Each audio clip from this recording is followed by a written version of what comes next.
Hello friends, welcome to study with Mayank. मैं हूं आपका मयंक और आज ला रहा हूं मैं आपके लिए एनसीईआरटी ज्योग्राफी क्लास 11 से। यहां आज आपकी जो है बुक 1 चल रही है। देखिए, हम भारत भौतिक पर्यावरण से आज यहां पर अध्याय 4 कवर करेंगे। इसके तहत हम यहां पर हमारा चैप्टर है जलवायु।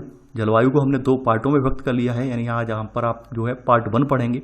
ठीक है, तो चलिए स्टार्ट करते हैं आज का वीडियो। देखते हैं मैं इस जलवायु वाले चैप्टर में क्या क्या डिस्कस करना है यहाँ पर और क्या क्या नोट डाउन करना है। चलिए बात कर लेते हैं इस चैप्टर की, जलवायु की। देखिए, जैसा कि आप सभी को पता है, ये जो आपकी भारत भौतिक पर्यावरण वाली जो बुक है, क्लास 9th की 2 कॉपी है। क्लास 9th में जो ज्योग्राफी आपने कवर की थी उसका 2 कॉपी वर्जन यही है।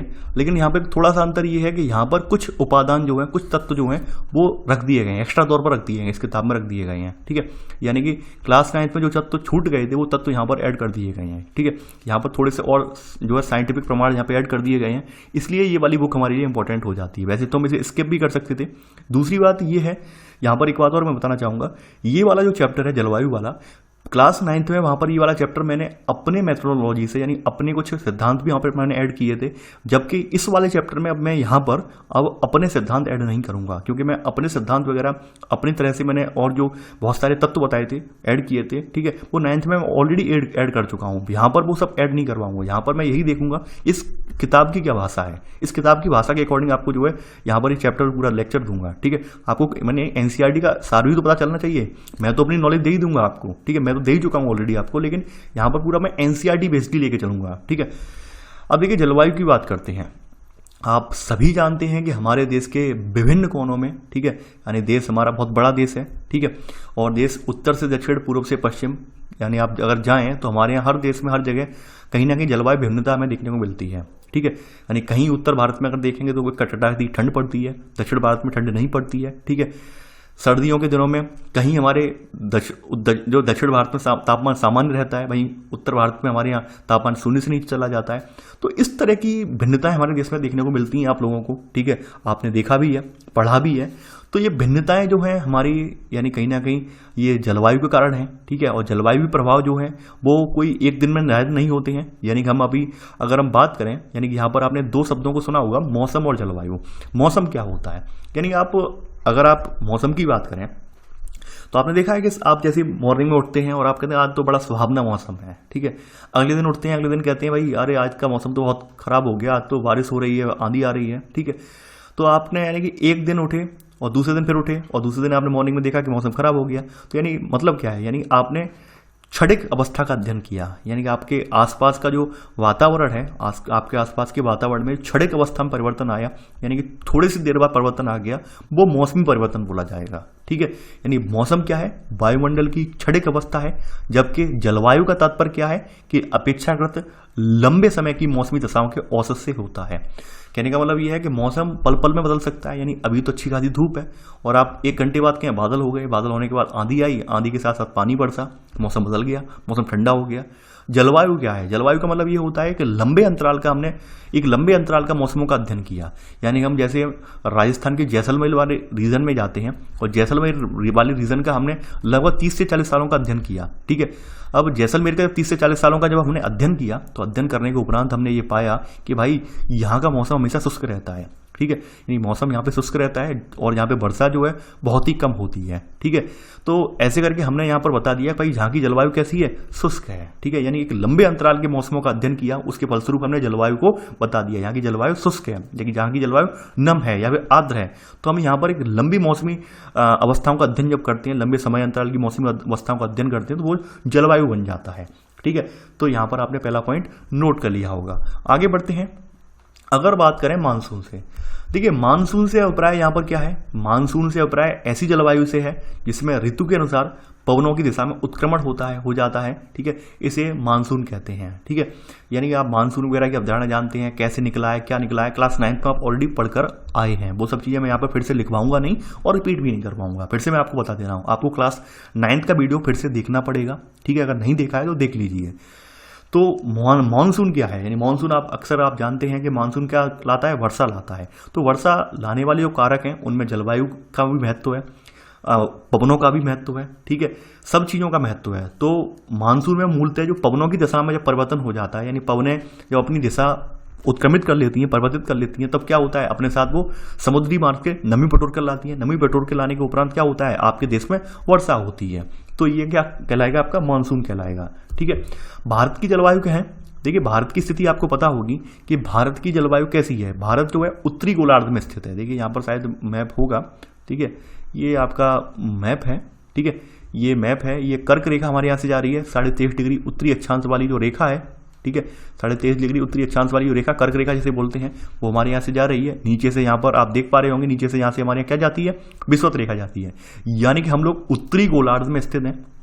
ठीक है, और हमारे यहाँ से कर्क रेखा जा रही है। ठीक है, यानी कि हमारे यहाँ आधा भारत लगभग जो है उष्ण कटिबंध में रहता है, ऊपर वाला उपोष्ण में रहता है। तो कुल मिलाकर हमारे यहाँ की जो जलवायु प्रभाव है, और ऊपर से रीजन ये है कि एक अभ्यर्थी ने मुझसे पूछा भी था कि सर ऊपर वाला उपोष्ण में क्यों आता है, नीचे उष्ण में क्यों आता है। ठीक है, और बाद बाकी पूरे भारत की जलवायु को फिर हम उष्ण क्यों कहते हैं। उसका रीजन ये है कि हमारे ऊपर हिमालय एक प्रहरी की भांति है। हिमालय जो क्या करता है कि जो आपकी ऊपर से साइबेरिया से आने वाली ठंडी हवाएं हैं, यहाँ से आने वाली ठंडी हवाएं, ध्रुवीय हवाएं जो होती हैं, उन्हें रोक लेता है। इसके उपरांत हमारे उत्तर भारत में इतनी कड़ाके की ठंड नहीं पड़ती है जितनी पड़नी चाहिए। जितनी जो उपोष्ण कटिबंधों में पड़ती है ठंड, उतनी ठंड हमारे यहाँ नहीं पड़ती है। इसलिए हम समूचे भारत की जलवायु को उष्णकटिबंधीय जलवायु की संज्ञा दे देते हैं। ठीक है, तो आपको आपके सवाल का जवाब मिल गया होगा, आई होप। तो यहाँ पर आप इसमें अब आप नोट कर लीजिए। ठीक है, यहाँ पर आप नोट कर लीजिए इसमें आप सब पॉइंट करके कि भारत की जलवायु उष्ण मानसूनी है, जो दक्षिणी एवं दक्षिण पूर्वी एशिया में पाई जाती है। यानी ऐसी जलवायु कहाँ पाई जाती है, दक्षिणी और दक्षिणी पूर्वी एशिया में पाई जाती है। ये सेकंड का सब पॉइंट हो गया। अब देखिए ये सब चीज़ें आपने पहली में 9th में नोट करवा चुका हूँ कि हमारे यहाँ द्रास का तापमान क्या है, जैसलमेर का क्या है, अरुणाचल में क्या रहता है। ये जो चीज़ें थी, ये सब चीज़ें 9th में भी थी, और 9th में आपने नोट कर ली। वर्षा वहाँ पे चेरापूंजी में ज़्यादा वर्षा होती है, देखे। ठीक है, मासेराम में ये सब आपने चेरापूंजी मासेराम सब नोट कर लिया था वहाँ पर। ठीक है, तो यहाँ पर हम इसे नोट नहीं करेंगे। ठीक है, अब यहाँ पर हम मूलतः आते हैं कि भारत की जलवायु को कौन कौन से कारक प्रभावित करते हैं। तो देखिए भारत की जलवायु को 2 कारक यहाँ पे प्रभावित करते हैं। पहला कारक यहाँ पर है स्थिति और उच्चावच संबंधी, यानी कि हम कहाँ पर हमारी स्थिति है। ठीक है, यानी कि अगर देखें, मैंने भौगोलिक स्तर पर अगर हम देखें, ग्लोब पर हम देखें, तो हम स्थित कहाँ हैं, हम उत्तरी गोलार्ध में पड़ते हैं। ठीक है, उत्तरी गोलार्ध में होने के उपरांत भी हमारे यहाँ से कर्क रेखा जा रही है। इसके अलावा हमारे यहाँ जो स्थलाकृतियाँ हैं, वो भी कहीं ना कहीं हमारी जो जलवायु है उसको प्रभावित करने में एक अहम भूमिका निभाती हैं। तो वही हम सब देखेंगे यहाँ पर। ठीक है, तो आप पहली हेडिंग तो आपने डाल ली होगी यहाँ पे, भारत की जलवायु को प्रभावित करने वाले कारक। ठीक है, इसी में पहली सब हेडिंग आपकी जो है, यानी इसमें आपकी जो पहली सब हेडिंग है वो है स्थिति तथा उच्चावच संबंधी कारक। ठीक है, अब इसमें स्थिति और उच्चावच में पहला कारक जो है आपका आया, ठीक है, ये है अक्षांश। आप जानते हैं कि हम लोग कहाँ हैं, यानी भारत की मुख्य भूमि जो अक्षांशीय और देशांतरी विस्तार आप ऑलरेडी जानते हैं। ठीक है, पढ़ चुके हैं, कितने से कितने तक है, 8 डिग्री 4 अंश से लेकर 67 डिग्री 6 अंश। ठीक है, और देशांतरी कितना है वो भी आपको पता है। ठीक है, कर्क रेखा हमने भी दिखाई कि कर्क रेखा हमारे पूर्व से पश्चिम दिशा में देश के मध्य से भाग से गुजरती है। तो इस प्रकार हमारे यहाँ की जो जलवायु है, इस प्रकार हमारे भारत का उत्तरी भाग है वो शीतोष्ण कटिबंध में आ जाता है, और कर्क रेखा के दक्षिण वाला भाग जो है वो उष्ण कटिबंध में आ जाता है। ठीक है, लेकिन मैंने ये भी रीजन बताया था कि हम पूरी समूचे भारत की जलवायु उष्णकटिबंधीय क्यों मान लेते हैं। इसलिए मान लेते हैं क्योंकि हिमालय हमारे यहाँ प्रहरी की भांति है, और हिमालय हमारे यहाँ जो ठंडी हवाएं हैं उन्हें आने से रोक देता है। इसलिए हमारे समूचे भारत की जलवायु जो होती है उष्णकटिबंधीय मानसूनी जलवायु बोली जाती है। ठीक है, तो ये तो पहला सा पॉइंट यहाँ से लेकर यहाँ तक आपने लिख लिया होगा अक्षांश में। अब आपकी स्थिति उच्चावच संबंधी कारक में आपके दूसरा कारक है हिमालय पर्वत, जो हम अभी बताया था मैंने, वही बात यहाँ पर आप लिख लेंगे हिमालय पर्वत के बारे में। ठीक है, यानी कि ये क्या करता है, ये जलवायु विभाजक की भूमिका निभाता है। ठीक है, यानी कि यह जो है जलवायु विभाजक की भूमिका निभाता है।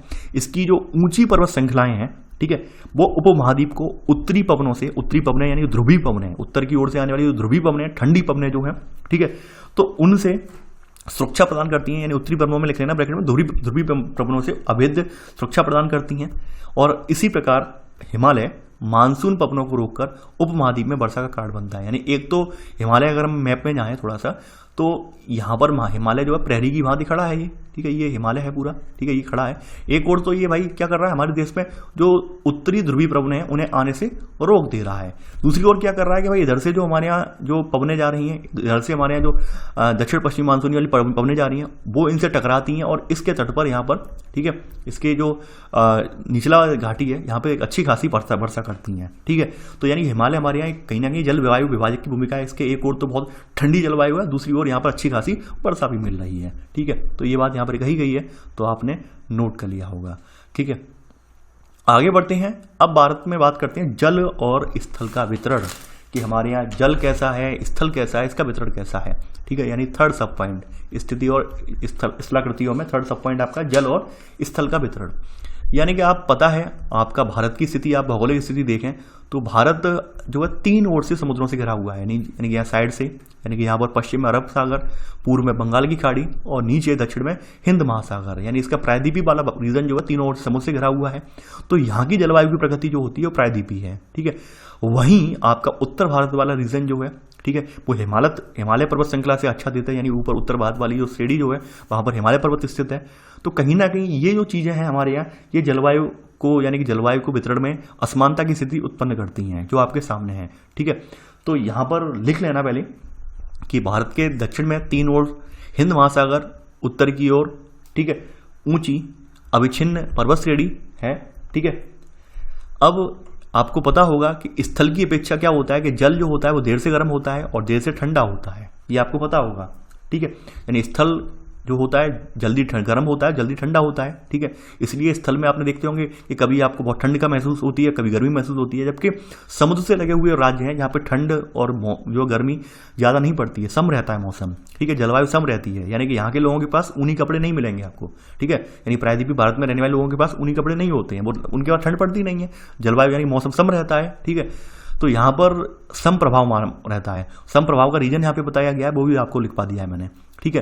तो आप इसमें लिख लेना, इसी में ए सब पॉइंट करके, और ये इसी में बी सब पॉइंट करके लिख लेना यहाँ पर कि वायुदाब में भिन्नता जो है मानसून पवनों के उत्क्रमण का कारण बनती है। यानी वायुदाब जो भिन्न भिन्न हो जाता है, यानी एक और आप देख पा रहे होंगे कि हमारा स्थल बहुत ज़्यादा गर्म हो जा रहा है, ठीक है।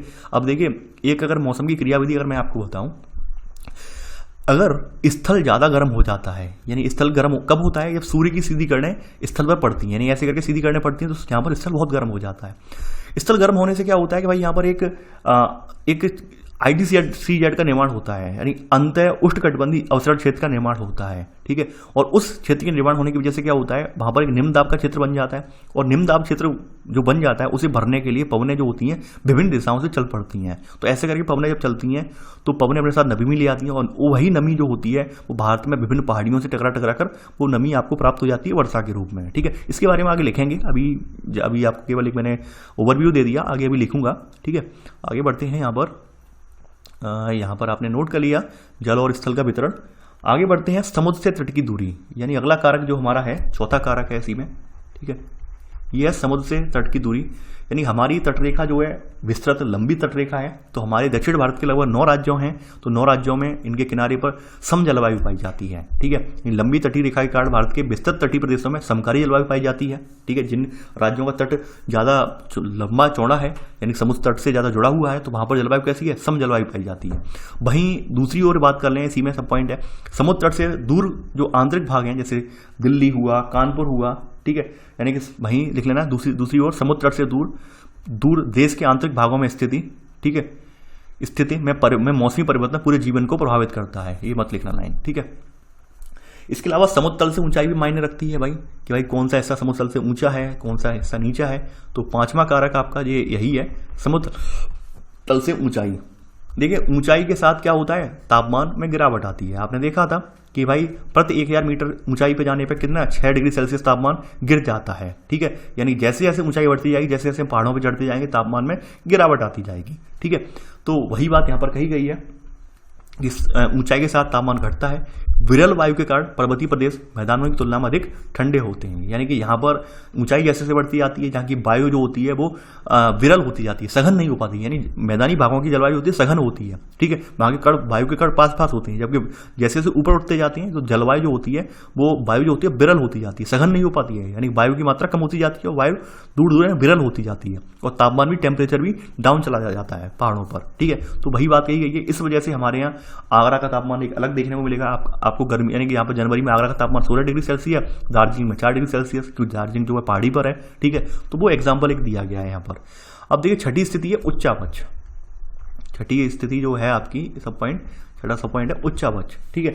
उच्चावच की बात कर लें तो आप लोग जानते हैं कि जून और जुलाई के बीच हमारा जो पश्चिमी घाट है और जो असम के पवनाभिमुख ढाल, ठीक है, पवनाभिमुखी ढाल, पवनाभिमुख का मतलब क्या है, देखिए ये आपके सामने पहाड़ बना हुआ है, ये तो पवन की ओर ढाल है, यानी पवन यानी इस ओर से आ रही है, यानी यहाँ से ऐसे करके पवन आ रही है, ये करके जो पवन आ रही है, ठीक है, और पवन जब आके यहाँ पर टकरा जा रही है तो क्या होगा, इस ढाल पर अच्छी खासी वर्षा मिल जाएगी, यहाँ पर बहुत अच्छी खासी इस क्षेत्र में वर्षा उपलब्ध हो जाएगी, यानी यहाँ पर वर्षा की मात्रा अच्छी खासी उपलब्ध हो जाएगी। और पवन का जो विमुख ढाल है, यानी पवन का यहाँ पर, यानी कि अब ये पवन आप खुद अनुमान लगाइए, यानी कोई अवरोध इस तरह से अवरोध खड़ा है, वर्षा यानी पवन यहाँ पर आके टकरा गई, यहाँ पे वर्षा हो गई, अब ये वाला हिस्सा तो सूखा रह जाएगा, यानी बिल्कुल यहाँ वर्षा हो गई, यानी ये वाला क्षेत्र वृष्टि छाया रह जाएगा, वृष्टि छाया प्रदेश रह जाएगा, ठीक है, यानी यहाँ वर्षा होगी नहीं। तो ऐसा ही कुछ पश्चिमी घाट के साथ होता है, क्योंकि आपके पश्चिमी घाट में जो पर्वत श्रेणी है उसके एक ओर तो अच्छी खासी वर्षा प्राप्त हो जाती है, यानी यहाँ पे बना हुआ है पश्चिमी घाट की श्रेणी में, यहाँ पर इस ओर तो वर्षा अच्छी खासी प्राप्त हो जाती है, वहीं ये वाले रीजन जो है वो सूखे रह जाते हैं, यहाँ पे वर्षा प्राप्त नहीं हो पाती है दक्षिण पश्चिमी मानसून से, यानी इस साइड से जो आने वाली वर्षा है, इस साइड से आने वाली जो मानसून है, इससे वर्षा केवल पश्चिमी घाट पर, वेस्टर्न घाट के पवनाभिमुखी ढाल में हो जाती है, लेकिन इसके उल्टे ढाल पर नहीं हो पाती है, ठीक है। तो वही बात यहाँ पर कही गई है। और ऐसे ही यहाँ पे असम में जो पवन भिमुखी ढाल है वहाँ पर भी वर्षा मिल जाती है, इस साइड में वर्षा मिल गई, ऊपर वाला क्षेत्र रीजन रह गया, ठीक है। तो ये इस रीजन में जो वर्षा होती है वो लौटते हुए उत्तर पूर्वी मानसून से होती है, ठीक है, तो इससे लौटते हुए मानसून से होती है। तो ये बात यहाँ पे बताई गई है कि उच्चावच की भूमिका यहाँ पे महत्वपूर्ण होती है। तो आप यहाँ पे अगला पॉइंट लिख लेना, कहाँ पहुँच गया मैं, हाँ ये है, ठीक है, यहाँ पे लिख लेना कि जबकि इसी दौरान पश्चिमी घाट के साथ, कहाँ पे था मैं तो भूल गया, हाँ यही था, ठीक है, यानी जून, यहाँ पे लिख लेना ये वाला, ठीक है, जबकि इसी दौरान पश्चिमी घाट के साथ लगा दक्षिणी पठार पवनाभिमुखी मस्तिष्क काल कम वर्षा प्राप्त करता है, यानी पवन जो दक्षिणी घाट जो आपका लिखा है यहाँ पे पश्चिमी घाट के साथ जो दक्षिणी पठार है यहाँ पर, ठीक है, वो पवन के उल्टे ढाल, यानी पवन विमुख का मतलब हो गया उल्टा। देखिए कोई शब्द हो उसे संधि विच्छेद करना है, जैसे आपको जैसे पवन विमुखी है, विमुख का मतलब होता है कि भाई मुख मोड़ लेना, अगर इसका हिंदी में अर्थ अगर हम इसे जाने, विमुख का मतलब पवन विमुख को यानी संधि विच्छेद करें इसका और अर्थ जाने, विमुख का मतलब क्या होता है, मुंह मोड़ लेना, ठीक है, यानी वर्षा यहाँ पे हो नहीं रही है, विमुख का मतलब ये हो गया कि भाई एक ओर से वर्षा हो गई दूसरी ओर नहीं हुई, और वहीं विमुखी का अगर अर्थ देखें कि भाई इसी ओर, इसी के मुंह की ओर वर्षा हो रही है, ठीक है, यानी तो काफी सारे अभ्यर्थी ऐसे होते हैं जिनमें ये डिसऑर्डर होता है, वो पहचान नहीं पाते, समानार्थी जो वर्ड होते हैं लगभग उनमें मात खा जाते हैं, पवनाभिमुखी, पवना विमुखी, और आप अगर यही जो वर्ण है ना एग्जाम में यहाँ से उठा के अगर यहाँ रख दोगे ना तो आपके नंबर बाकी में कट जाएंगे, ठीक है, यही रीजन होता है। अभ्यर्थी कहता है अरे मैं तो सही लिख के आया, ये सही कहाँ लिख कर आए, आपको जब शब्द का अर्थ ही नहीं पता था और आपने शब्द कहीं का कहीं लगा दिया तो उसका अर्थ का अनर्थ हो जाता है, ठीक है, यही रीजन है। अभ्यर्थी बाद में कहता है सर हम तो ऐसा आंसर लिख के आए थे, ये लिख कर आए थे, लेकिन पता नहीं क्यों नहीं वो एग्जामिनर ने हमारी कॉपी चेक की, क्यों नहीं हमें नंबर दिए, तो ये यही होता है, ठीक है। सबसे पहले शब्दों का सही चयन करना अत्यंत आवश्यक है, ठीक है। अब जानते हैं अगला कारक है खा कारक, ठीक है, भारत की जलवायु को प्रभावित करने वाला अगला कारक खा कारक, यानी का कारकों में आपके 6 कारक थे आपने देख लिए। अब ये है वायुदाब और पवनों से जुड़े कारक, यानी अगले कारक जो है वायुदाब और पवनों से जुड़े कारक हैं। देखिए वायुदाब और पवनों का जो वितरण है वो हमारे यहाँ की जलवायु को प्रभावित करता है, ठीक है, यानी कि कहीं ना कहीं हमारे देश में जो कर्क रेखा है, कर्क रेखा पर सूर्य की जो सीधी किरणें पड़ती हैं उससे हमारे यहाँ वायुदाब का जो क्षेत्र है वो निम्न क्षेत्र क्रिएट होता है, और ऐसे करके पवनें जो होती हैं उस ओर बढ़ने के लिए चल पड़ती हैं, ठीक है, तो वही वहाँ पे बताया गया है। दूसरी स्थिति यहाँ पे बताई गई है यहाँ पर, ठीक है, इसी में लिख लेना पहला पॉइंट ही। दूसरी स्थिति यहाँ पर ये है कि भूमंडलीय मौसम को नियंत्रित करने वाले कारकों में, ठीक है, विभिन्न वायु संहितियाँ, वायु संयुक्तों का मतलब ये बहुत सारी वायु पेटियां हैं, जैसे जेट प्रभाव वाली पेटियां हैं, आपकी क्षोभ मंडल में जेट प्रवाह, जेट धारा पाई जाती है, ठीक है।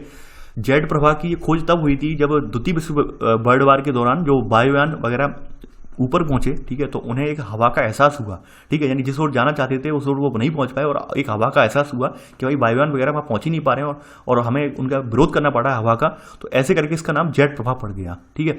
तो हमारे क्षोभ मंडल में मौजूद ये पेटियां हैं जो कि कहीं ना कहीं हमारे वातावरण को, हमारी मौसमी परिवर्तनों को प्रभावित करती हैं, ठीक है। तो सेकेंड पॉइंट में ये लिख लेना, ठीक है। इसके अलावा शीतकाल में पश्चिमी विक्षोभों, ठीक है, और मानसून काल में उष्णकटिबंधीय अवदाब, ठीक है, यहाँ लिख लेना शीतकाल में पश्चिमी विक्षोभ और मानसून काल में उष्णकटिबंधीय अवदाब, ठीक है। यानी शीतकाल में पश्चिमी विक्षोभ जो होता है वो आपके भूमध्य सागर पे बनता है, ठीक है। भूमध्य सागर से पवनें जो होती हैं वो आपके भारत की ओर चल पड़ती हैं, ठीक है। तो कैसे करके हमारे शीतकाल में वर्षा में प्राप्त होती है, ठीक है। और उष्णकटिबंधीय अवदाब का मतलब ये है मानसून काल में कि हमारे यहाँ आपने देखा होगा, यानी कि मानसून काल में क्या होता है, ठीक है, कि हमारे यहाँ एक गर्त तैयार हो जाता है, गड्ढा बन जाता है, यहाँ पे सूर्य की सीधी किरणें बनती हैं तो एक निम्न वायुदाब का क्षेत्र बन जाता है, यानी कि एक अवदाब क्षेत्र बन जाता है, ठीक है। इसे भरने के लिए विभिन्न दिशाओं से पवनें चल पड़ती हैं और पवनें चलती हैं तो अपने साथ नमी ले लेती हैं और ऐसे करके हमें वर्षा प्राप्त हो जाती है, ठीक है। तो ये कुछ कारक हैं, यानी वायुदाब व पवनों से जुड़े कारक हैं। आपने स्थलाकृति से जुड़े कारक देख लिए और अब वायुदाब व पवनों से जुड़े कारक देख ले रहे हैं, ठीक है। देखिए कुछ अभ्यर्थी मुझसे शिकायत करते हैं कि सर आप पूरी किताब उतरवाएं। मैं पूरी किताब नहीं उतरवा रहा हूँ, आप अपना थोड़ा ध्यान एकाग्रचित करें और आप जो यूपीएससी में आए हुए प्रश्न हैं आप यूपीएससी की साइट से जाएं, डाउनलोड करें, वहां पर ये सब कारक पूछे गए हैं, ठीक है। आप मुझे बार बार ब्लेम करते हैं, ब्लेम करने की प्रवृत्ति आप छोड़ दीजिए, ठीक है, मुझे ब्लेम मत करिए। अगर मैं यही कारक अगर छुड़वा देता हूँ, एग्जाम में आ जाता है तो आप 100 जूते मुझे मारेंगे, ठीक है, कमेंट कर करके सर आपने मुझे ऐसा पढ़ाया, मेरा छूट गया, ये हो गया, ठीक है। तो मुझे ब्लेम करने से पहले थोड़ा पेपर उठा के खुद भी देख लिया कीजिए, ठीक है, ये मेरी सबसे गुजारिश है। आगे बढ़ते हैं। यहां पर अब हमने देख लिया, अब देखिए मानसून की जो हम क्रियाविधि है उसको जानने से पहले कुछ जो महत्वपूर्ण कारक हैं उनको पहले हम जानेंगे इस किताब के अकॉर्डिंग, ठीक है। सबसे पहला है कारक आपका जो है ये है ITCZ, यानी अंतः उष्णकटिबंधीय अभिसरण क्षेत्र। होता क्या है ये, ठीक है, ITCZ जिसका नाम है इंटर ट्रॉपिकल कन्वर्जेंस जोन, ठीक है, इंटर ट्रॉपिकल कन्वर्जेंस जोन के नाम से जाना जाता है, ठीक है। होता क्या है पहले हम इसे एक आम भाषा में समझ लेते हैं। देखिए जो सूर्य है, सूर्य की जो किरणें हैं, यानी कि हमारा सूर्य है, सन है, ठीक है, और सूर्य का प्रकाश जिस जगह पे पड़ता है, यानी सूर्य की किरणें जिस जगह पे पड़ती हैं वहां पे क्या होता है कि वहां पे जो जलवायु है, ठीक है, यानी कि वहां पर जो वायु है वो पतली हो जाती है, यानी सूर्य की गर्मी की वजह से वहां पर जो वायु क्षेत्र होता है वो पतला हो जाता है, ठीक है, यानी निम्न हो जाता है, यानी वायु का जो क्षेत्र होता है वो निम्न हो जाता है। सूर्य का तेज प्रकाश पड़ने की वजह से क्या होता है, यानी कि सूर्य की गर्मी की वजह से जहां पर सीधी किरणें पड़ती हैं उस क्षेत्र की जो जलवायु वायु होती है वो पतली हो जाती है, पतली होते होते क्या हो जाती है, एक निम्न क्षेत्र क्रिएट हो जाता है वहां पर, यानी गड्ढा टाइप बन जाता है, ठीक है। यानी आपने देखा होगा कि हम गैसों को हम जब गर्म करते हैं तो गैसों में क्या होने लगता है, विसरण होने लगता है, गैसें भागने लगती हैं, ऐसे करके भागने लगती हैं, ठीक है, गैसों में क्या होता है, विसरण होने लगता है, ठीक है। तो वही प्रवृत्ति यहाँ पे पाई जाती है, हमें वायुमंडल में उपस्थित जो गैसें होती हैं, यहाँ पर जो वायु यानी कि जो यहाँ पर जो वायुदाब होता है उसमें विसरण के कारण यहाँ पे एक होल क्रिएट हो जाता है, गड्ढा क्रिएट हो जाता है, ठीक है। अब चूंकि आप सभी जानते हैं कि हमारे यहाँ जो एटमॉस्फेयर है, यानी उसमें खुद से ये पावर होती है कि कहीं भी कोई भी अगर घटना घटित हो रही है, कोई भी इस तरह की घटना कार्रवाई घटित हो रही है तो वो अपने आप भरने के लिए चल पड़ती है, ठीक है। यानी कि जब यहाँ पर एक निम्न वायुदाब का एक गड्ढा क्रिएट हो गया, जैसे हम अंतः उष्णकटिबंधीय अभिसरण क्षेत्र कहते हैं, यानी सूर्य की प्रकाश के कारण एक गड्ढा जब क्रिएट हो गया तो इसे भरने के लिए जहां पर यानी कि जहां पर उच्च वायुदाब का क्षेत्र है, उच्च वायुदाब का क्षेत्र वहां पर क्रिएट होता है जहां पर ठंड बहुत होती है, ठीक है। उच्च वायुदाब का क्षेत्र वहां क्रिएट होता है जहां पर जो है सर्दी बहुत पड़ती है, क्योंकि सर्दी पड़ने की वजह से क्या होता है, वहां की वायु जो होती है बहुत ज्यादा जो है भारी हो जाती है, बहुत ज्यादा हैवी हो जाती है, ठीक है, बहुत ज्यादा भारी हो जाती है, ठीक है। और आपने यहाँ पर देखा सूर्य के प्रकाश की वजह से वायु क्या यहाँ पतली हो गई, यहाँ पे गड्ढा क्रिएट हो गया। जब उच्च वायुदाब में यहाँ पे क्षेत्र में जब वायु होती है बहुत भारी होती है, ठीक है, और जब ये देखती है कि भाई हमारे बगल में, ठीक है, कोई निम्न वायुदाब का क्षेत्र क्रिएट हो रहा है, ठीक है, तो एक खाली स्थान की ओर चल पड़ती है, ऐसे करके खाली स्थान की ओर ये चल पड़ती है इसे भरने के लिए। अब जब इसे भरने के लिए चल पड़ती है तो बीच में जब समुद्र वगैरह जो पड़ता है उस समुद्र से ये जो है नमी ग्रहण कर लेती है, और जैसे जैसे जब यहाँ पर इस क्षेत्र तक पहुंचती है ये, और जैसे जैसे हमारे यहाँ स्थलाकृतियों को ये पार करती है तो वैसे वैसे उनसे टकराकर हमें वर्षा प्राप्त हो जाती है। यानी एक मेथोडोलॉजी ये है ITCZ के बारे में, यानी इसे हम जो है अंतः उष्णकटिबंधीय यानी कि अवसरण क्षेत्र के नाम से इसे जानते हैं, ठीक है। और आपने ये थ्योरी पढ़ ली, ठीक है। तो अब यहाँ पर इसको जानना इसलिए मैंने पहले बता दिया क्योंकि यहाँ पर पूरा आपके यहाँ मानसून इसी से प्रभावित होता है, ITCZ से प्रभावित होता है। तो यहाँ पर आप इसे अब लिख लीजिए, यानी ये अब आपने थियोरेटिकली जान लिया, ठीक है, होता क्या है, अब यहाँ पर आप लिख लेते हैं, ठीक है। पहला पॉइंट यही कहता है कि विषुवत वृत्त के पर स्थित अंतर उष्णकटिबंधीय अविसरण क्षेत्र, ठीक है, यानी यहाँ लिख लेना विषुवत वृत्त पर यह निम्न वायुदाब वाला क्षेत्र होता है, ठीक है, यानी विषुवत वृत्त पर स्थित ITCZ एक निम्न वायुदाब वाला क्षेत्र होता है, ठीक है। इसे मानसूनी गर्त भी कहते हैं, लिख लेना आप, इसे मानसूनी गर्त यानी मानसूनी गड्ढा। जैसे हमने बताया था कि भाई सूर्य की तेज रोशनी पड़ती है, वहां पर क्या होता है, वहां का जो वायुदाब होता है खाली हो जाता है, ठीक है, उसमें विसरण की वजह से खाली हो जाता है, तो इसे मानसूनी गर्त भी कहा जाता है, ठीक है। और यहाँ पे आपने नोट कर लिया होगा, ठीक है। अब देखिए ये जो होता है, जो मानसूनी गड्ढा जो होता है वो सूर्य की गतिविधि पे कार्य करता है, यानी जैसे जैसे सूर्य की किरणें, सूर्य ऊपर होगा, कर्क रेखा पर होगा, तो यहाँ पर गड्ढा क्रिएट हो जाएगा गंगा के मैदान पर। अब जैसे जैसे सूर्य नीचे की तरफ पहुंचेगा, यानी कि विषुवत रेखा पर या नीचे, उससे नीचे मकर रेखा पर जाएगा, तो वैसे वैसे गड्ढा वाला क्षेत्र जो होता है वो नीचे पहुंच जाता है, ऐसे करके नीचे पहुंच जाता है। यानी कि ये सूर्य के उत्तरायण और दक्षिणायन होने के साथ साथ ऊपर नीचे खिसकता रहता है, ठीक है। यानी कि हमारे यहाँ आपने देखा होगा मई के मौसम में, मार्च मई अप्रैल मई के मौसम में क्या होता है, सूर्य हमारे यहाँ कर्क रेखा पर पहुंच जाता है लगभग, ठीक है। तो उस समय क्या होता है कि हमारे यहाँ गंगा के मैदान में एक निम्न दाब का क्षेत्र क्रिएट हो जाता है सूर्य की गर्मी की वजह से, ठीक है। अब उस दाब को भरने के लिए पवनें चल पड़ती हैं, भर देती हैं, और जैसे जैसे कुछ महीने बीतते हैं क्या होता है, सूर्य जो होता है नीचे जाने लगता है, यानी जैसे समय शरद ऋतु का मौसम स्टार्ट होता है वैसे क्या होता है, सूर्य जो होता है दक्षिणायन होने लगता है। दक्षिणायन होने के साथ साथ जो हमारा उष्णकटिबंधीय अवदाब क्षेत्र जो है ये नीचे की ओर खिसकने लगता है, ठीक है। तो वही चीजें बताई गई हैं कि ये पूरा क्षेत्र जो है इसी बात से हमारे यहाँ निर्भर करती है वर्षा, ठीक है। तो यहाँ पर आप इसमें लिख लेना, इसमें पहला पॉइंट, विषुवत वृत्त पर यह निम्न वायुदाब वाला क्षेत्र होता है और इसे मानसूनी गर्त भी कहा जाता है। यह सूर्य के उत्तरायण और दक्षिणायन होने के साथ साथ ऊपर नीचे खिसकता रहता है, ठीक है। सेकंड पॉइंट इसमें लिखेंगे यहाँ पर, ठीक है। अगर हम बात करें इसकी, सेकंड पॉइंट आपका यहाँ पर आएगा, यहाँ पर, ठीक है। देखिए सेकंड पॉइंट में यहाँ पे नोट करेंगे, जुलाई के महीने में हमारे यहाँ ये जो होता है, हमारे यहाँ ITCZ 20 से 25 डिग्री उच्च अक्षांशों के बीच गंगा के मैदान के पास ये स्थित होता है, ये लिख लेना आप, ठीक है। इसी में सब पॉइंट लिख लेने, इसी में सब पॉइंट लिख लेंगे यहाँ पर आप सब पॉइंट। देखिए इस गर्त को भरने के लिए, गर्त का मतलब गड्ढा, इस गर्त को भरने के लिए दक्षिणी गोलार्ध की व्यापारिक पवनें जो होती हैं 40 से 60 डिग्री अक्षांशों के देशांतरों के मध्य पाई जाती हैं, ठीक है। इस गर्त को भरने के लिए दक्षिणी गोलार्ध की व्यापारिक पवनें 40 से 60 डिग्री पूर्वी देशांतर, ठीक है। तो क्या करती हैं ये पवनें, ठीक है, यानी हमारा भारत की स्थिति फिर से देख रहे हैं, मैप पर आते हैं, मैप कहाँ गया भाई, अभी तो था, हाँ यहाँ पर, ठीक है, ठीक है। यानी ये पवनें कहाँ स्थित हैं, ये दक्षिणी गोलार्ध की पवनें हैं, ये हमारी विषुवत रेखा ऐसे जा रही है, ये पवनें यहाँ पर पवनें क्रिएट हो रही हैं, यहाँ पर, ठीक है। यहाँ पर उच्च वायुदाब का क्षेत्र है, यहाँ पर आपके निम्न वायुदाब का क्षेत्र है, और यहाँ पर क्या है, उच्च हाई प्रेशर जोन है, यहाँ पर उच्च अवदाब क्षेत्र है यहाँ पर। तो यहाँ से पवनें क्या करती हैं कि दक्षिणी गोलार्ध की जो पवनें हैं वो विषुवत रेखा को पार कर जाती हैं, ठीक है। विषुवत रेखा को पार करने के बाद ये अपने दाईं ओर मुड़ जाती हैं ऐसे करके, ठीक है, यानी कि दाईं ओर ऐसे करके मुड़ गई है, ठीक है, कोरियोलिसिस बल की वजह से, ठीक है। फेरल का नियम ये कहता है कि भाई ये पवनें कहाँ से कहाँ, यानी कि यहाँ से बाईं ओर से या दाईं ओर ये मुड़ रही हैं, फेरल का नियम ये कहता है। आप क्लास 9 में फेरल का नियम मैं लिखवा चुका हूँ, पढ़वा भी चुका हूँ, ठीक है। तो ये आप यहाँ पर नोट कर लेना, इसमें फिर से आते हैं, ठीक है, कहाँ पर थे, यानी इस गर्त को भरने के लिए इसी में ही सेकंड का सब पॉइंट, दक्षिणी गोलार्ध की व्यापारिक पवनें 40 से 60 डिग्री पूर्वी देशांतर विषुवत वृत्त को पार कर जाती हैं, ठीक है। इसी में सब पॉइंट सेकंड का, एक कोरियोलिसिस बल के प्रभाव से, ठीक है। कोरियोलिसिस बल के बारे में आप ऑलरेडी जानते हैं कि पृथ्वी के घूर्णन के उपरांत जो बल पृथ्वी क्रिएट करती है उसे कोरियोलिसिस बल कहते हैं, ठीक है। ये पृथ्वी अपने अक्ष पर घूर्णन कर रही है, ठीक है, उस घूर्णन की वजह से जो बल क्रिएट होता है उसे कोरियोलिसिस बल कहते हैं। ये आप सब पढ़ कर आए हैं, अगर आपने नहीं पढ़ा है 9-10 तो आप पढ़िए, मैं तो यही कहूंगा। अगर आप नहीं पढ़कर आए हैं तो यकीन मानिए आपको बहुत सारी चीजें यहाँ पे समझ नहीं आने वाली हैं, क्योंकि मैं यहाँ पे बहुत सारी चीजें स्किप भी करूंगा जो मैं पढ़ा चुका हूँ ऑलरेडी, इनकी व्याख्या में दे चुका हूँ, उन्हें मैं दोबारा रिपीट नहीं करूंगा, ठीक है। तो कोरियोलिसिस बल के प्रभाव में, ठीक है, लिख लेना, इन पवनों की, यानी इसमें लिख लेना, यानी कोरियोलिसिस बल के प्रभाव से विषुवत वृत्त को पार करने वाली इन पवनों की दिशा दक्षिण पश्चिम से उत्तर पूर्व की ओर हो जाती है, ठीक है। और यही जो है स्थिति है, ये दक्षिण पश्चिम मानसून है, ठीक है, ठीक है।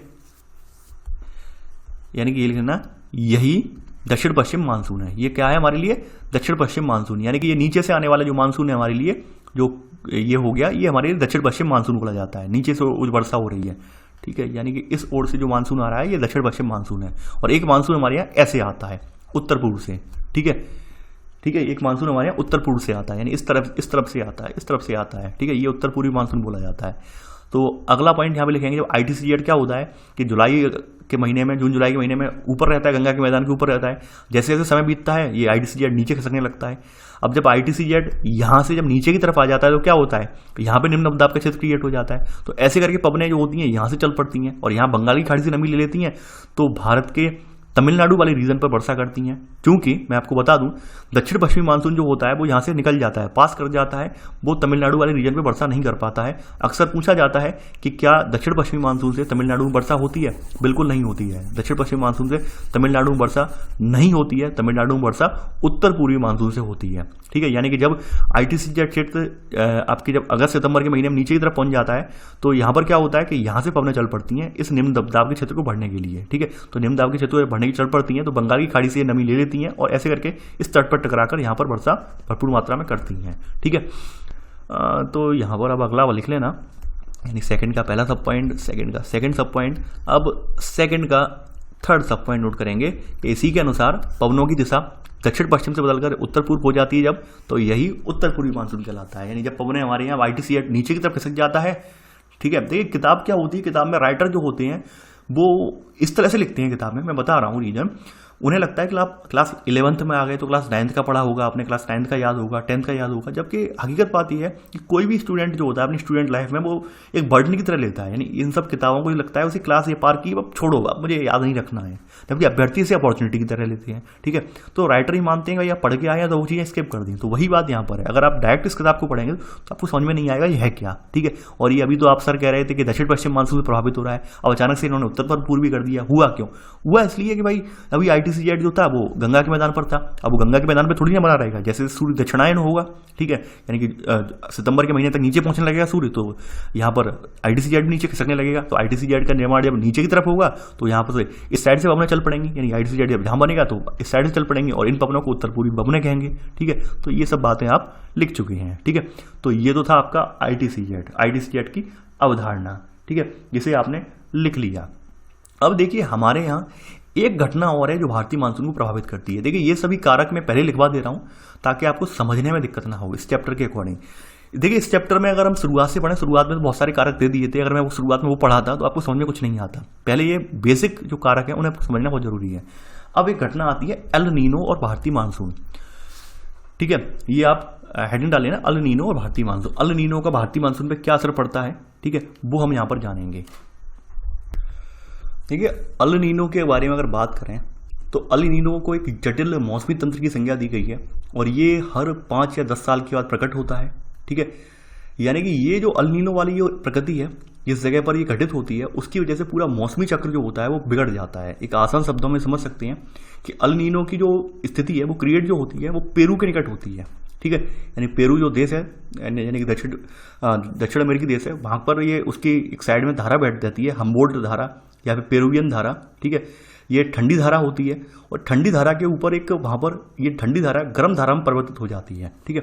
और जब ठंडी धारा कोई गर्म धारा में परिवर्तित हो जाएगी तो यकीन मानिए वो वहां पर मौसमी परिवर्तन अचानक हो जाएगा।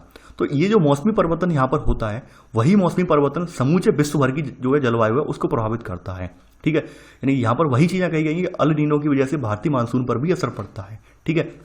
चलिए एक बार हम पेरू को पहले दिखा देते हैं और कहाँ पर ये धारा बहती है वो भी दिखा देते हैं मैप में, ठीक है। देखिए आपके सामने ग्लोब है, आप ग्लोब देख सकते हैं।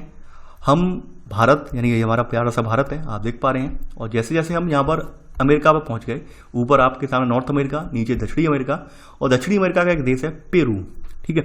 इसके किनारे पर यहाँ पर एक ठंडी जलधारा बहती है जिसे हम्बोल्ट धारा बोलते हैं, ठीक है। यानी अक्सर महासागरों के महासागरों की अगर हम बात करें तो कोई भी महासागर बोल रहा हूँ, महाद्वीप, ठीक है, महाद्वीपों के पश्चिमी छोर पर जो ठंडी जलधारा पाई जाती है, ठीक है। ये नियम है कि महाद्वीपों के जो जितने भी जो महाद्वीप हैं इन सबके पश्चिमी जो छोर होते हैं उन सब पर ठंडी जलधारा पाई जाती है। तो यहाँ पर जो जलधारा पाई जाती है हम्बोल्ट जलधारा पाई जाती है, ठीक है। क्योंकि हम्बोल्ट जलधारा जो होती है, ठीक है, उसमें परिवर्तन आ जाता है, यानी उसमें क्या होती है, ये गर्म बन जाती है, गर्म जलधारा से रिप्लेस हो जाती है। इसके फलस्वरूप यहाँ पर जो मौसमी परिघटनाएं घटित होती हैं, ठीक है, वो मौसमी परिघटनाएं समूचे विश्व की जलवायु को प्रभावित करती हैं। इसी की वजह से हमारे भारत में क्या होता है, जो मौसम होता है, ठीक है, यानी कि जो हमारे यहाँ मानसून होता है वो लेट हो जाता है। क्योंकि अब मान लीजिए यहाँ पर क्या हुआ, ये गर्म हो गई जलवायु, ठीक है।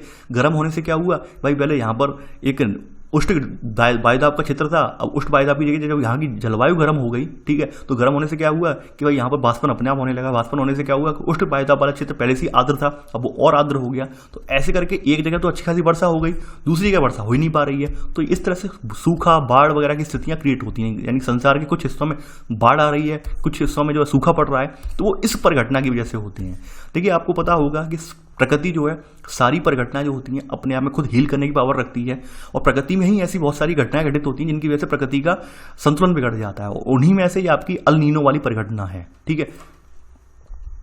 तो इसमें आप 1 बाय 1 करके आप लिखते जाएंगे, नोट डाउन करते जाएंगे यहाँ पर, ठीक है। पहला पॉइंट कि अल नीनो एक जटिल मौसमी तंत्र है, ठीक है, जो हर 5 या 10 साल के बाद प्रकट होता है, और इसकी वजह से, ठीक है, संसार के विभिन्न भागों में सूखा, बाढ़ और मौसम की चरम अवस्थाएं आती हैं, ठीक है। आगे बढ़ते हैं। अल नीनो का अगर शाब्दिक अर्थ देखें तो अल नीनो का शाब्दिक अर्थ जो है वो बालक ईसा है, क्योंकि यह धारा जो होती है जब ईसा मसीह का जन्मदिन होता है 25 दिसंबर, उसके आसपास स्टार्ट होती है, ठीक है। क्योंकि दक्षिणी गोलार्ध में ये उस समय क्या होता है, गर्मी का महीना होता है, वहाँ पर दक्षिणी गोलार्ध में क्या पड़ती है, गर्मी पड़ती है। यानी अगर आपने जो सूर्य की गतियों का अध्ययन किया है, यानी आपने देखा है किस तरह से सूर्य उत्तरायण दक्षिणायन होता है, पिछली क्लासों में अगर आप पढ़ के आए हैं तो आपको ये बात अजीब नहीं लगेगी, और आपने पिछली क्लास में पढ़ी नहीं है तो यकीन मानिए आपको ये कुछ भी पल्ले नहीं पड़ेगा, ठीक है। तो सेकंड पॉइंट यही है आपका कि अल नीनो का शाब्दिक अर्थ क्या है, बालक ईसा है, क्योंकि यह धारा दिसंबर के महीने में, ठीक है, क्रिसमस के आसपास नजर आती है, ठीक है, क्रिसमस के आसपास नजर आती है। यहाँ पे आपने क्रिसमस के आसपास पेरू के तट पर, ठीक है, यानी कि आप ब्रैकेट में लेना कि यहाँ पर दिसंबर का महीना गर्म होता है, नहीं दिसंबर जो है गर्मी का महीना होता है, ठीक है, पेरू के आसपास नजर आती है, इसमें लिख लेना पेरू दक्षिणी गोलार्ध में दिसंबर गर्मी का महीना होता है, ये लिख लेना पूरा सेकंड पॉइंट में, ठीक है। आगे बढ़ते हैं। अल नीनो है क्या, यहाँ पर इसी में सब पॉइंट सेकंड का, अल नीनो जो है वो भूमध्य रेखीय जो उष्णकटिबंधीय समुद्री धारा है, इसका विस्तार मात्र है, जो अस्थायी रूप से जहाँ पर पेरू के निकट बहने वाली ठंडी धारा, जैसे पेरूवियन धारा या हम्बोल्ट धारा कहते हैं, इससे ये रिप्लेस हो जाती है, ठीक है। और रिप्लेस होने से क्या होता है, ये मौसमी परिघटनाएं घटित होती हैं, ठीक है। तो ये यहाँ से लेकर ये हटा देना एटलस वाला, और ये लिख लेना। तो ये तो अल नीनो वाली स्थिति हो गई, मैंने आपको मैप पर भी दिखा दी और यहाँ पर आपको नोट डाउन भी करवा दिया। अब बात करते हैं भारत में मानसून का आरंभ, ठीक है।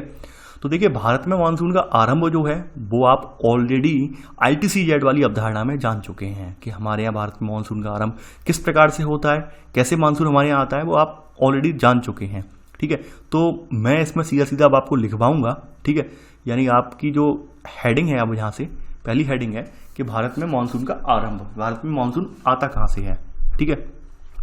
तो यहाँ पर सबसे पहली स्थिति ये है कि अप्रैल और मई के महीनों में हमारे यहाँ, ठीक है, यानी अप्रैल और मई के महीनों में जब सूर्य कर्क रेखा पर लंबवत चमकता है, ठीक है, तो क्या होता है हमारे यहाँ, तो विशाल भूखंड जो होता है, तो विशाल भूखंड अत्यधिक गर्म हो जाता है, ठीक है। इसके परिणाम स्वरूप उपमहाद्वीप के उत्तर पश्चिमी भाग पर एक गहन न्यून दाब का क्षेत्र विकसित हो जाता है। ITCZ वाली अवधारणा आप यहाँ पर प्रैक्टिकली पढ़ रहे हैं भारत के संदर्भ में, भारत के मानसून के संदर्भ में, ठीक है। गहन न्यून दाब क्षेत्र ब्रैकेट में लिख लेना ITCZ, इसके ब्रैकेट में यहाँ पे आप ऐड कर लेना क्या, ITC यानी इंटर ट्रॉपिकल कन्वर्जेंस जोन, ठीक है। नोट कर लिया पहला पॉइंट आपने।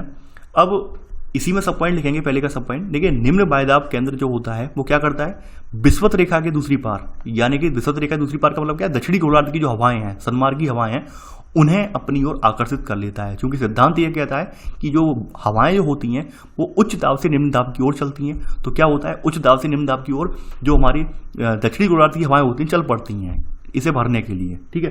तो ये सब पॉइंट यहाँ नोट कर लेना कि निम्न वायुदाब केंद्र विषुवत रेखा के उस पार से दक्षिणी पूर्वी पवनों को आकर्षित कर लेता है, ठीक है।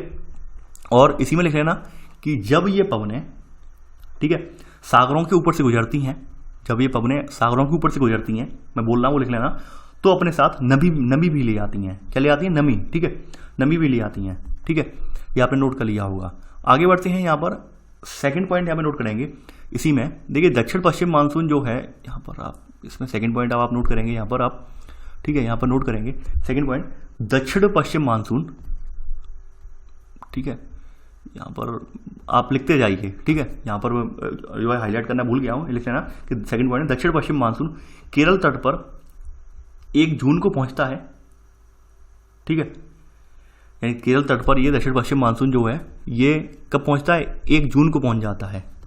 ठीक है, यहाँ पे भारत में मानसून का आगमन देखिए, हाँ यहीं से ये लिख लीजिए कि दक्षिण पश्चिम मानसून केरल तट पर 1 जून को पहुंचता है।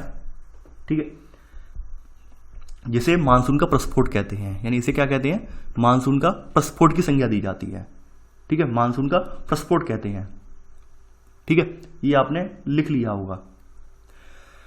अब थर्ड पॉइंट यहां पे लिख लेना इसी में ही, देखिए भारत में लिख लेना थर्ड पॉइंट यहां पे, भारत में पश्चिमी जेट स्ट्रीम, एक जेट स्ट्रीम धारा यहां पे बहती है। ठीक है, यानी भारत में पश्चिमी जेट स्ट्रीम के प्रभाव से, जेट स्ट्रीम के हिमालय के उत्तर में विस्थापन के पश्चात, ठीक है, देखिए लाइनें यहाँ पर मैंने थोड़ा ऊपर नीचे लेकर लिखवाई हैं, तो आप जैसे जैसे मैं बोलता जा रहा हूँ वो आप लिखते जाना। यानी आप लिख लेना कि थर्ड पॉइंट कि पश्चिमी जेट स्ट्रीम के हिमालय के उत्तर में विस्थापन के पश्चात भारत में पूर्वी जेट विकास होता है। ठीक है, भारत में किसका जो विकास होता है, पूर्वी जेट का विकास होता है, पूर्वी जेट धारा और विकसित होती है हमारे यहाँ। ठीक है, और यही पूर्वी जेट जो होती है वो भारत में मानसून के प्रस्फोट के लिए जिम्मेदार मानी जाती है। ठीक है, यानी पश्चिमी जेट के हिमालय के उत्तर में विस्थापन के पश्चात जो पश्चिमी जेट धारा होती है हिमालय के उत्तर में इसका विस्थापन हो जाता चली जाती है और भारत में पूर्वी जेट का विकास होता है। तो दक्षिण पश्चिमी मानसून के साथ साथ इस पूर्वी जेट की वजह से भी भारत में मानसून प्रस्फोट होता है, मानसून का विकास होता है। ये 2 कारक आपको दिखा दिए यहाँ पर। ठीक है, तीनों पॉइंट आपने लिख लिए इसमें। अब अगली सब हेडिंग इसी में डाल लेना, मानसून का प्रवेश। ठीक है, मानसून का प्रवेश अगली सब हेडिंग। ठीक है, वैसे तो पॉइंट ये लिख चुके हैं लेकिन मैं लिखवा दे रहा हूं दोबारा, मानसून का मानसून प्रवेश सब हेडिंग इसी में कि दक्षिण पश्चिमी मानसून केरल तट पर 1 जून को पहुंचता है। ठीक है, मध्य जुलाई तक ये संपूर्ण उपमहाद्वीप दक्षिण पश्चिम मानसून के प्रभावाधीन हो जाता है। ठीक है, इसके प्रभाव में आ जाता है।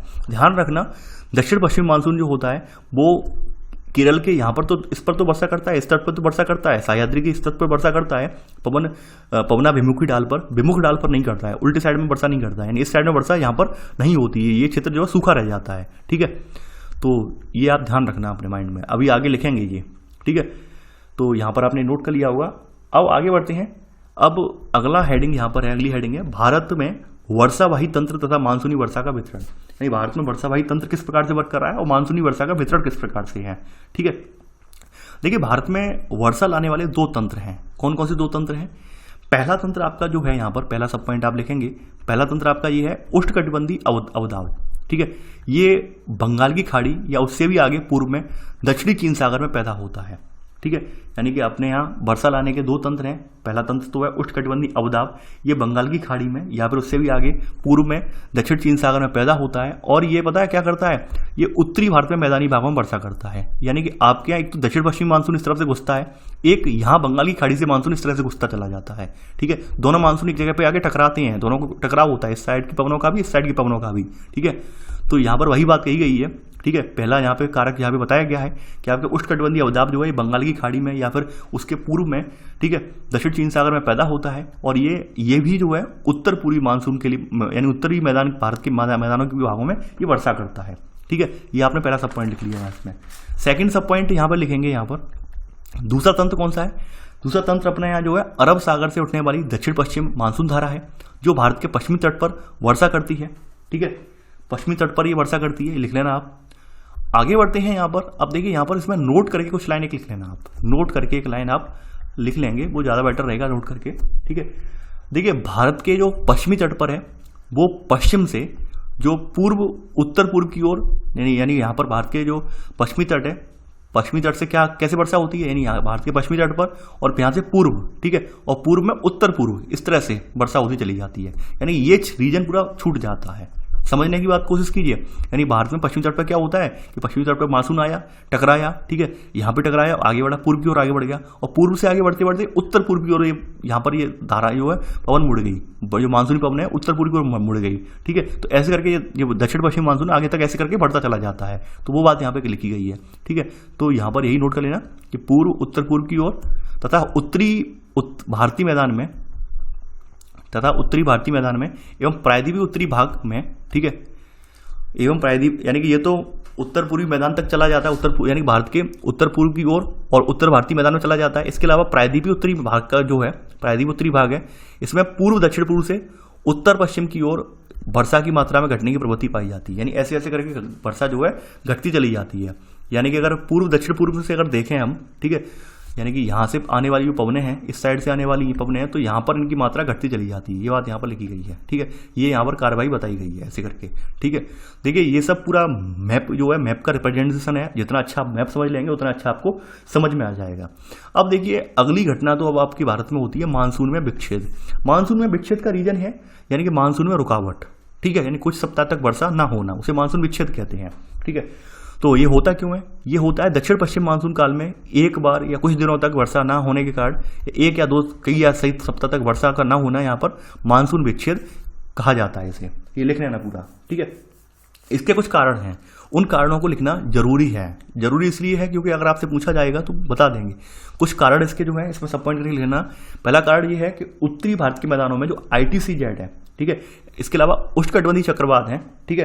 तो एक तो यहाँ पर आपके उत्तरी मैदान जो है, यहाँ पर उष्णकटिबंधीय चक्रवात इनकी संख्या कम हो जाना। दूसरी बात है ITCZ जो है उसका खिसक जाना, यानी ऊपर से या तो नीचे खिसक गया हो या फिर उसकी स्थिति परिवर्तित हो गई हो, तो ऐसे करके मानसून में जो है विच्छेद हो जाता है। मानसून की परिघटना, चूंकि हवाएं जो चल रही से भरने के लिए, अब वो अचानक से क्षेत्र यहाँ से हटके ऊपर से हटके नीचे पहुंच जाए तो हवा एकदम तो अपने रुख मोड़ लेगी। रुख मोड़ने की वजह से क्या होगा, इस क्षेत्र में वर्षा नहीं हो पाएगी, ठीक है। तो वही बात यहाँ पे कही गई है सब पॉइंट पे कि उत्तरी, लिख लेना, उत्तरी भारत के मैदान में मानसून का विच्छेद, या लिख लेना उत्तरी भारत के मैदान में उष्णकटिबंधीय चक्रवातों की संख्या कम हो जाने से और ITCZ की स्थिति में बदलाव आने से, ठीक है, बदलाव होने से समझ जाएंगे आप क्या होता है, मानसून विच्छेद होता है। लिख लेना से मानसून विच्छेद होता है, ठीक है। सेकंड सब पॉइंट नोट करेंगे यहाँ पे, पश्चिमी तट पर मानसून विच्छेद तब होता है जब आर्द्र पवन यानी पवनें तट के समानांतर बहने लगती हैं। यानी कि यहाँ पर पश्चिमी तट पर मानसून विच्छेद जब होता है, यहाँ पे आर्द्र पवनें जो होती हैं वो तट के समानांतर यानी ऐसे करके बहने लगती हैं, ऐसे चलने लगती हैं। जब ऐसे चलेंगे तो ऑब्वियस सी बात है वर्षा तो होगी नहीं यहाँ पे, यानी ये पवनें यहाँ पर ना आके ऐसे चलने लगे, ठीक है। तो क्या होगा, वर्षा यहाँ पे कर पाएंगी, वर्षा होगी नहीं बिल्कुल। तो वो स्थिति यहाँ पे दर्शाई गई है, ठीक है। तो ये स्थिति जो है, ये दोनों ही स्थितियां जो है मानसून विच्छेद के लिए जिम्मेदार है, ठीक है। आगे बढ़ते हैं, मानसून का निवर्तन, ठीक है, यानी मानसून का पीछे लौटना। देखिए मानसून जो होता है कुछ महीनों बाद वापस लौटने लगता है। जैसे जैसे सूर्य जो होता है दक्षिणायन होने लगता है, वैसे वैसे मानसून वापस लौटने लगता है। तो अपने यहाँ जो होती है, अपने यहाँ लौटते हुए मानसून से वर्षा कहाँ होती है, मैंने बताया था तमिलनाडु में अपने यहाँ लौटते हुए मानसून से वर्षा होती है। रीजन भी बताया था मैंने, वो फिर से मैं मैप बना के नहीं दिखाऊंगा। तो देखिए निर्वर्तन लिख दिया, निवर्तन यहाँ से ऐसे होगा, ठीक है। तो हेडिंग डाल लीजिए मानसून का निवर्तन, ठीक है। तो यहाँ पे लिख लेना, देखिए मानसून के, लिख लेना इसमें, मानसून के पीछे हटने या लौट जाने को मानसून का निवर्तन कहा जाता है, ठीक है। और ये कब से स्टार्ट होता है, सितंबर के आरंभ से उत्तर पश्चिमी भारत से मानसून पीछे हटने लगता है, ठीक है। इसी में सब पॉइंट, और इसी में अगला सब पॉइंट, लौटते हुए मानसूनी पवनें बंगाल की खाड़ी से जलवाष्प ग्रहण करके उत्तर पूर्वी मानसून के रूप में तमिलनाडु में वर्षा करती हैं। यानी कि मैंने आपको स्थिति बताई थी कि ये पवनें क्या, जब लौटती हुई मानसून की पवनें जो होती हैं लौट के आती हैं यहाँ से, एक बार मैं साफ करके दिखा देता हूँ दोबारा, ठीक है। यानी कि इसे देख लेते हैं इसे, ठीक है। यानी कि यहाँ की जो पवनें हैं, ये जब पवनें यहाँ से वापस आती हैं ऐसे करके लौटते हुए मानसून की, तो बंगाल की खाड़ी यहाँ पे पड़ती है, इस पर इससे आर्द्रता ले लेती हैं। आर्द्रता लेने के उपरांत क्या होती है, ये तमिलनाडु के तटों पर वर्षा करती हैं। यहाँ पे अच्छी खासी वर्षा इस क्षेत्र में मिल जाती है। तो ये लौटते हुए मानसून से वर्षा आपके यहाँ होती है, वो भी आपने नोट कर लिया, ठीक है। अब एक स्थिति है मानसून को समझना, ठीक है। अगली हेडिंग है मानसून को समझना।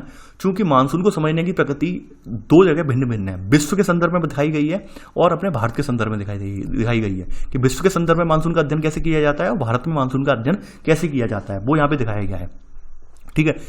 एक स्थिति यह है कि आपके जो पूर्वी प्रशांत महासागर है, यहाँ पर स्थित फ्रेंच पॉलिनेशियाई के तहती और हिंद महासागर में एक जगह है, ठीक है।